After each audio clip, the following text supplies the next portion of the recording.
جبران، آج صبح ہم نے آپ کا کامنٹ بھی دیکھا، اور اب اس کیس کے اندر ماں باپ کیا چاہتے ہیں؟ اب تو اس بات کا تعین کر لیا ہے میڈیکل بورڈ نے کہ ان کی عمر جو ہے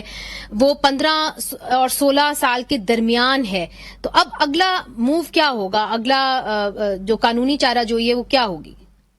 دیکھیے، بنیادی طور پہ تو والدین کا کیس یہی ہے کہ ان کی بچی جو ہے وہ مغویہ ہے، اغوا کا شکار ہوئی ہے، اور اس کے بعد اس سے چائلڈ میرج کی گئی ہے، اور یقینی طور پہ اس کے بعد بچے کو جو ہے بہت سارے سیکشل اوفینسز سے آپ نے ایکسپوز کیا ہے۔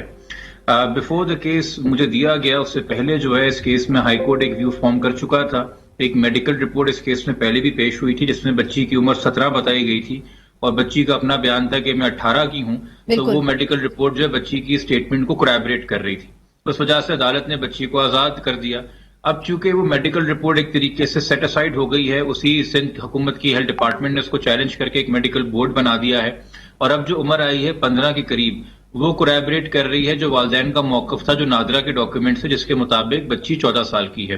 اب ہمارے ہاں جو 361 یا 363 پی پی سی ہے جو کڈنیپنگ کے حوالے سے ہے، یا جو چائلڈ میرج پنجاب کا قانون ہے، یا جو 375(5) میں کنسنٹ کے حوالے سے ریپ کا قانون ہے، یہ سارے ایج اسپیسیفک قانون ہیں جہاں پہ لڑکی کی عمر 16 سال سے اگر کم ہو تو یہ اٹریکٹ ہوتے ہیں۔